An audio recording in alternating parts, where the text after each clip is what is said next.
Nous allons parler bourse aujourd'hui avec nos deux invités. Sébastien Corchia, bonjour. Bonjour Vincent. Vous êtes le responsable de la gestion action chez Mescart Asset Management. Avec vous sur ce plateau, Christian Parizeau, bonjour. Bonjour.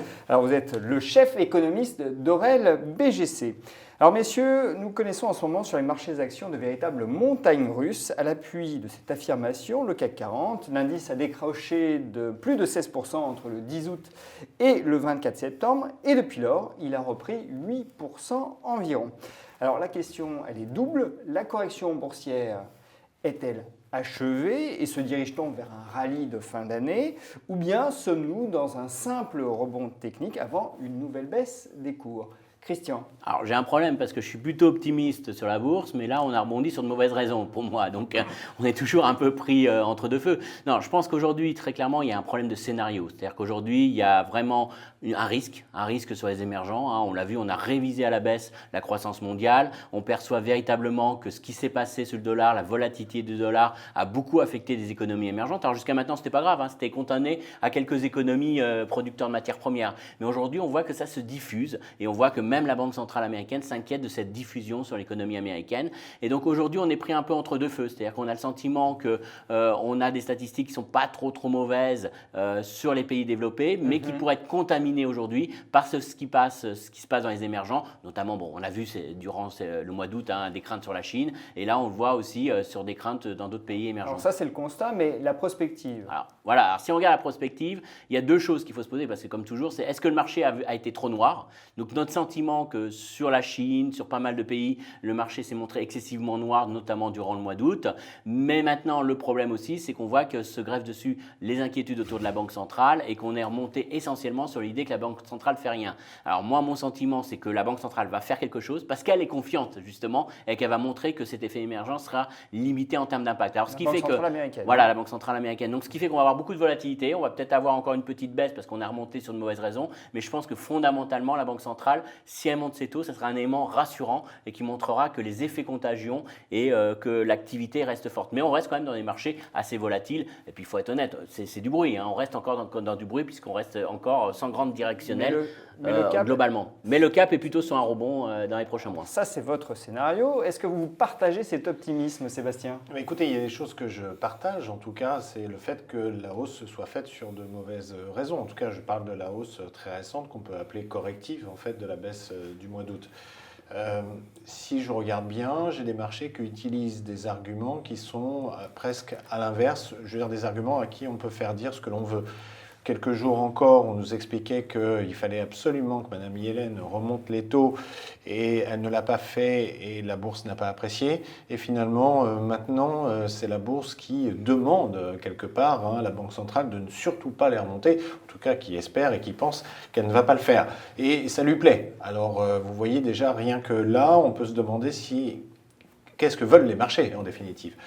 Ensuite, il y a bien quand même beaucoup d'inquiétudes sur l'économie.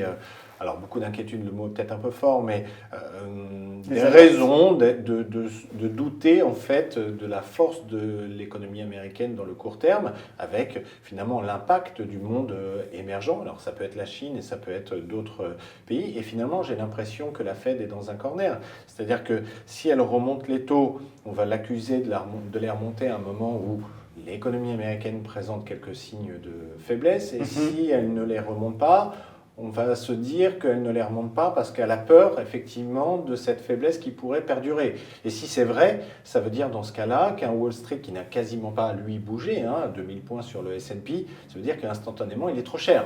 Donc si je les remonte, c'est pas bon. Si je les rebaisse, ça veut dire qu'il y a un peu le feu dans la maison, ça c'est une chose. Dans le monde émergent, c'est pas vraiment terminé. Je ne crois pas que ce soit les quelques hausses de pétrole, du cours du pétrole qui aient pu sauver des matières premières. Oui, parce que le rebond a été alimenté aussi par le rebond des cours du pétrole. Pas tant que ça. Quand on regarde finalement, la hausse, elle a duré à quoi? Elle s'est faite beaucoup sur les valeurs de matières premières.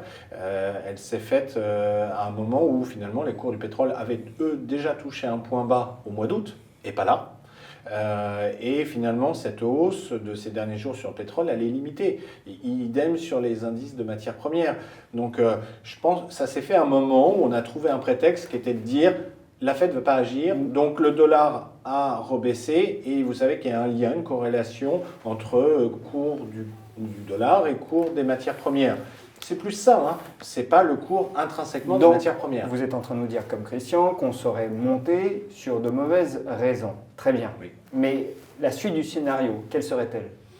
Alors, la suite du scénario va dépendre naturellement quand même de la Fed, même si je pense que la Fed est dans un corner.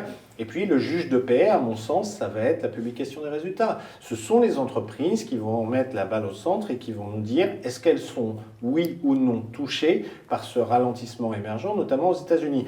On a quand même, ces derniers jours, quelques profit warnings qui nous montrent que il y a une forme de contagion, on va dire plutôt de diffusion de la difficulté émergente vers le monde développé. Alors justement, à propos des résultats des entreprises américaines, est-ce qu'on n'a pas là, en effet, un motif d'alerte ou d'inquiétude ? J'ai lu une de vos études, une excellente étude de BGC, justement sur les bénéfices par action aux États-Unis. Or, la tendance, elle est plutôt négative. Or, quand on a des marchés comme le marché américain qui reste sur 5 ans de hausse consécutive, est-ce qu'on n'est pas en droit de s'alarmer ?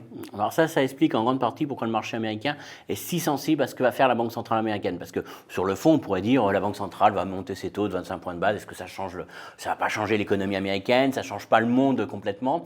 Mais il y a un élément qui est central, c'est que les investisseurs aux États-Unis voient que le marché est assez cher et que derrière, il y a un impact très fort de l'appréciation du dollar. Et la clé reste toujours l'impact que peut avoir la Banque centrale américaine sur le dollar. Et le dollar derrière sur les émergents.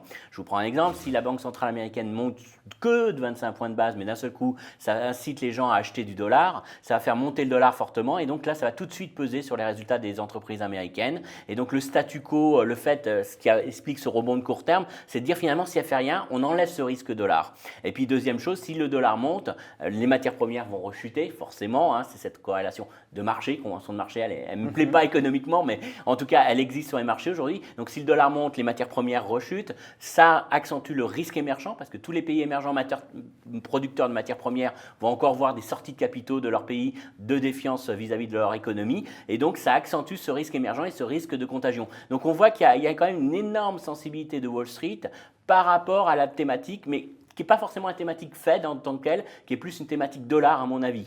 Et le gros problème qu'a Wall Street aujourd'hui, c'est clairement que les entreprises américaines ne sortent pas des résultats exceptionnels parce qu'ils ont quand même une économie américaine qui ralentit avec des marges au plus haut et puis derrière, ils ont quand même des émergents qui sont à la peine. Alors justement, est-ce que ça ne bat pas un peu en brèche votre optimisme ?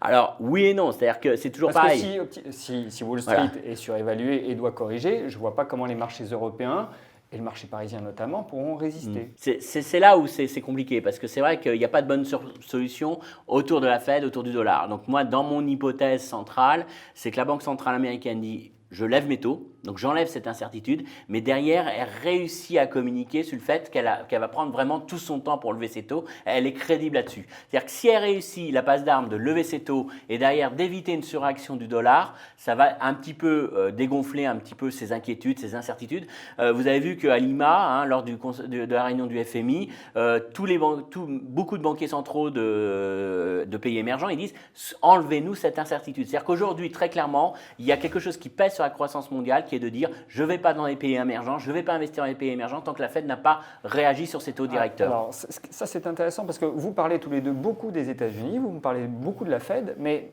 on a corrigé à partir de nouvelles venues de Chine. Est-ce que vous omettez pas tout de même un petit peu dans votre analyse l'empire du milieu, Sébastien ? Oui, non, la Chine, effectivement, ça a pris de court un peu tout le monde au mois d'août. Et si la réaction a été forte, c'est parce que le marché a été pris à contre-pied. Il ne regardait pas par là. Je reviens en arrière 5 secondes. Au mois d'août, les investisseurs ont les yeux rivés, focusés, ils sont sur la Fed. Rappelez-vous les débats qui n'en finissaient pas, va remonter, va pas remonter les taux, etc. Quelque chose est arrivé à un instant T, une dévaluation. Le marché est obligé de l'intégrer dans son prix. C'est une surprise. Au-delà de ça, on continue à débattre de la Chine. On a raison, mais aussi on a tort dans le sens où je crois que la Chine est quand même un colosse. On parle à chaque fois de ses réserves de change, de son économie. Bref, il n'y a pas de risque systémique sur la Chine. Donc pour moi, on a raison d'en parler pour monitorer un peu le dossier chinois, mais pas d'en faire un sujet d'inquiétude. Là où à l'inverse, quelque part, la Chine est la vitrine, la tête de gondole du monde émergent.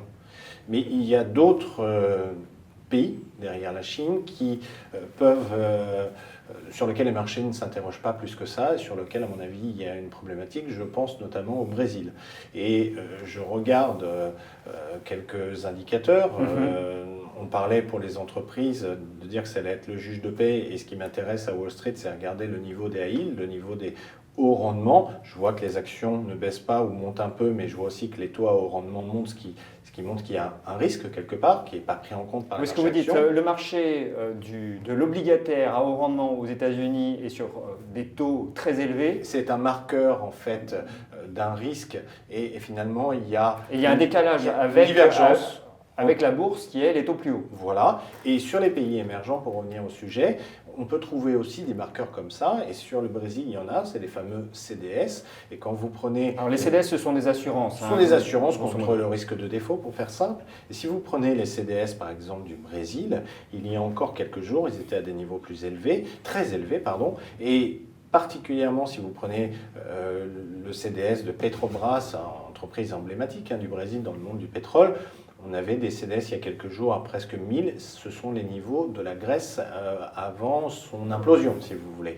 Donc ces marqueurs me disent quoi? Me disent que les marchés actions ne regardent pas tout et qu'il y a des constantes qui sont à risque un peu partout. Donc le prix de ces assurances que sont les CDS ont explosé. Ça veut dire que le marché price, si vous me passez ces temps, craint un risque majeur. Est-ce que ce que nous dit Sébastien résonne en vous tout de même aussi, Christian, c'est-à-dire qu'on aurait les yeux un peu trop braqués sur la Chine et pas assez sur le Brésil?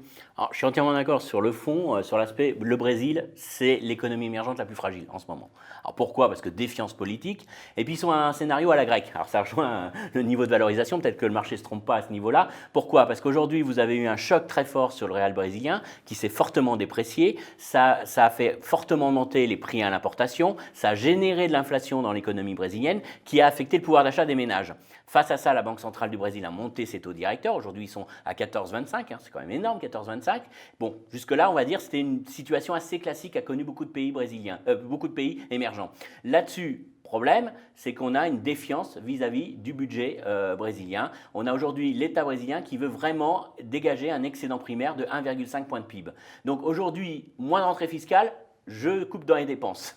Et donc, on est dans un scénario un petit peu qui s'auto-entretient avec une banque centrale qui met des taux d'intérêt à 14%. Ce n'est pas la BCE. Donc, on est véritablement dans une économie aujourd'hui qui est vraiment tombée en récession. Le FMI nous dit récession cette année, récession l'année prochaine. La pire des récessions, plus longue et plus forte qu'en 2009. Donc, on est vraiment dans une situation propre au Brésil, beaucoup plus grave que dans les autres pays émergents, mais avec un élément quand même central, et là où je reviens sur la Chine, c'est que la Chine est perçue par les marchés comme l'indicateur du risque émergent. C'est-à-dire que si la Chine va bien demain, si je vous dis que la Chine, on en a trop fait, que la croissance sera peut-être à 6,5, pas à 7, ou même pas à 3, mais on sera sur quelque chose d'assez solide, les prix des matières premières vont augmenter, et donc le risque émergent va diminuer.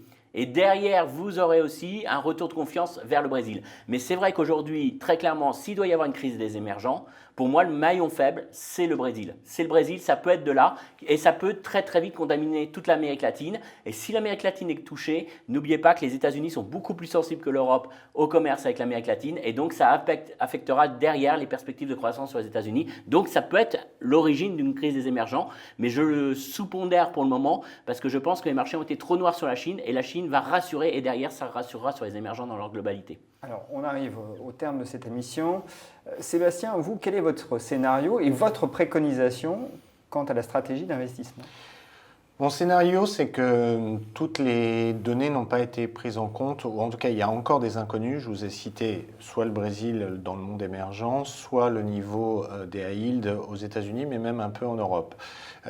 Et donc, en fait, que la hausse des marchés actions ne s'est pas accompagnée d'une détente sur ces marqueurs-là. Ce qui fait, et c'est ma première conclusion, que cette hausse récente me paraît bien fragile et que revoir les niveaux bas atteints au mois d'août et au mois de septembre, c'est-à-dire 4300 points par exemple pour le CAC 40, me paraît quelque chose de parfaitement envisageable.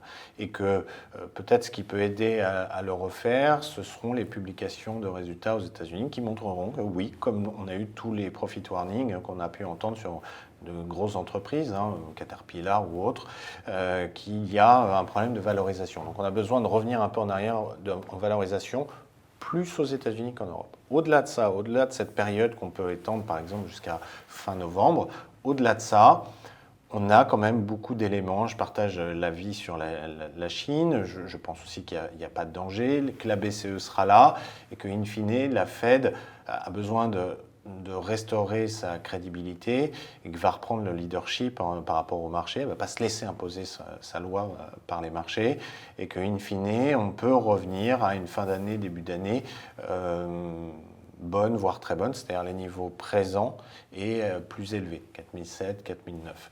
Mais entre les deux, j'ai un problème, et j'ai un problème de marché qui est un peu trop rêvé, qui a pris... Donc vous voyez un petit creux ou un retour sur les plus bas donc, de cet été. Absolument. Christian, donc vous, c'est l'optimisme, mais ce n'est pas l'optimisme BA non plus? Non, pas BA. Non, mais c'est clair, les publications des boîtes américaines sur 3 secteurs, matières premières, industrielles, ça va être l'hécatombe. Ça c'est clair, aujourd'hui, on est sur des choses assez négatives, en partie à cause de la Chine. C'est vrai qu'aujourd'hui, vous avez la Chine, mois d'août, mois de septembre, à mon avis, en Chine, ils ont déstocké, ils ont vraiment eu peur avec, en plus, les marchés boursiers qui s'effondraient, des craintes sur l'économie, ils ont vraiment déstocké et quitte à sacrifier complètement leur marge.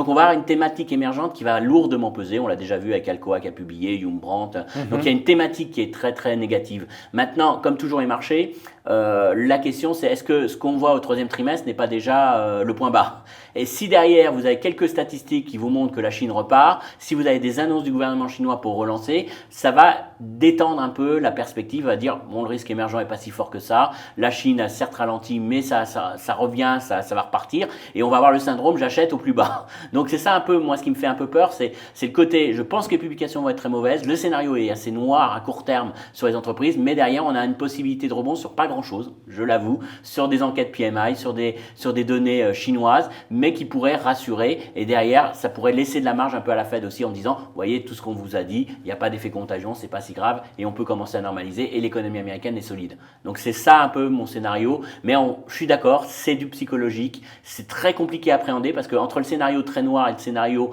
gris clair, il n'y a pas grand chose, j'avoue. Bien messieurs, nous verrons dans les prochains mois ce qu'il en sera. En tout cas, merci à tous les deux.